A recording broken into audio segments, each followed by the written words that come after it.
Good morning, students. Your fourth step are the 12th class first lesson is being taught. Get ready to watch this video.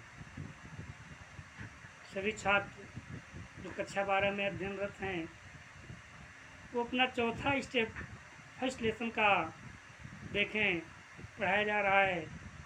आपका first lesson the last lesson है, इसका चौथा step आपको पढ़ाएंगे हम। इस video को या कोई भी वीडियो आपको भेजा जा रहा हो उसको पूरी तरह से देखें, तभी आप उसको समझ पाएंगे। और अपने इस चैनल को सब्सक्राइब जरूर कर लें ताकि तुमको समय समय पर अपने वीडियोस मिलते रहें और जो हैं आपके लिए सजेशंस वो उसके माध्यम से मिलते रहें। देखिए, तुम लोगों ने जाना जो पिछले स्टेप्स पढ़ाए गए हैं कि फ्रेंच को ये पूरी तरह से जानकारी हो गई कि कल से उसकी ये भाषा उसके स्कूल में नहीं पढ़ाई जाएगी। इसके लिए वो बहुत चिंतित है, अपने जो गुरुदेव हैं उनके विषय में सोच रहा होता है, अपनी पुस्तकों के विषय में सोच रहा होता है, बहुत परेशान है। अगले पैरा में क्या कहा गया है देखिएगा। लेखक कहता है, poor man, it was in honour of this last lesson that he had put on his fine Sunday clothes. French कहता है कि बेचारे जो एम हैमल हैं, पुअर मैन यहाँ किसको कहा गया है?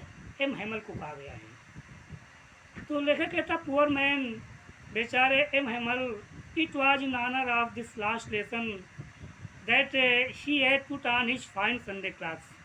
उन्होंने जो रविवार के कपड़े पहने थे, रविवार को पहने जाने वाले जो कपड़े पहने थे, it was in honour of this last lesson.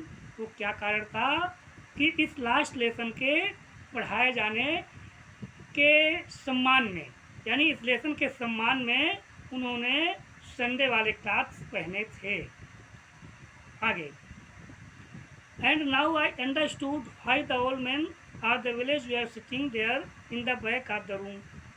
और फ्रेंच कहता है, मेरे समझ में ये भी आ गया था कि कमरे में जो पीछे वाली सीटों पर गांव के वयोवृद्ध लोग बैठे थे वो क्यों बैठे थे, वो वहाँ क्यों बैठे थे, ये भी बात समझ में आ गई।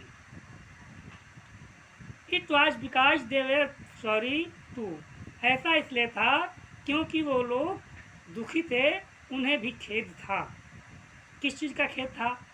कि कल से हमारे यहाँ फ्रेंच भाषा नहीं पढ़ाई जाएगी, हमारे जो ये गुरुदेव महोदय हैं ये कल से यहाँ पढ़ाने नहीं आएंगे, कोई दूसरा होगा। इस बात का ग्रामीणों को भी दुख था। That they had not gone to school more. और उन्हें एक चीज़ का दुख था कि अब और अधिक वो स्कूल में जाकर फ्रेंच भाषा का अध्ययन नहीं कर पाएंगे। It was their way of thanking our master for his 40 years of faithful service. या जो है, जो हमारे अध्यापक महोदय थे उनके 40 वर्षीय जो वफादारी से पढ़ाए गए लेसन थे, या 40 वर्ष से उन्होंने अपना समय सेवा में दिया, ये उनको धन्यवाद देने का तरीका था।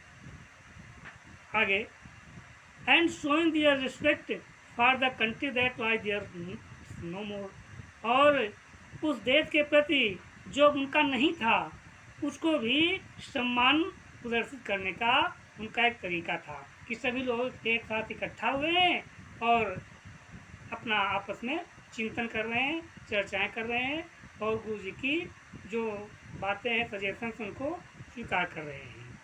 अगले पैरा में फ्रेंच कहता है, आई हर्ड एम हैमल से टू मी। मैंने एम हैमल को मुझे पुकारे जाते हुए सुना कि एम हैमल मुझसे कुछ कह रहे हैं। I won't scold you little French. उन्होंने कहा, नहीं, अभी इसके पहले एक और पैरा है, छूट रहा है, इसको याद देखिए। कहता है, country that was their own no more, their respect for the country that was there no more. ये उनको प्रदर्शित करने का अपने देश के सम्मान के प्रति प्रदर्शित करने का उनका एक तरीका था। इसके आगे का पैरा है, while I was thinking of all this, जब मैं ये सब सोच रहा था। फ्रेंच कहता है, जब मैं ये सब सोच रहा था, I heard my name called, तो मैंने अपना नाम पुकारे जाते हुए सुना। It was my turn to recite, कि अब मेरी बारी थी पार्टिसिपल सुनाने की। What would I not have given to be able to say that dreadful rule for the participle all through, very loud and clear and without one mistake.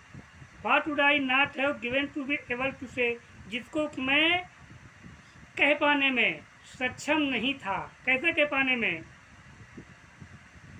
तेज, स्पष्ट और बिना गलती के उस कठोर नियम को, पार्टिसिपल के कठोर नियम को कह पाने में सक्षम नहीं था। आगे, but I got mixed up on the first words and stood there, लेकिन मैं पहले ही शब्दों में उलझ गया। एंड स्टूड देयर, और वहाँ खड़ा रहा। Holding on to my desk, अपनी मेज को पकड़े हुए। माई हार्ट बीटिंग, मेरा हृदय धड़क रहा था। And not daring to look up, और ऊपर देखने का साहस नहीं हो रहा था। सभी छात्र इस वीडियो को अच्छी तरह से देख लें। देखने के बाद अपना सब्सक्राइब कर लें, जिससे कि उनको आगे के वीडियोस मिलते रहें, चाहे ग्रामर से रिलेटेड हों या फिर हमारा टेक्स्ट बुक से। ओके।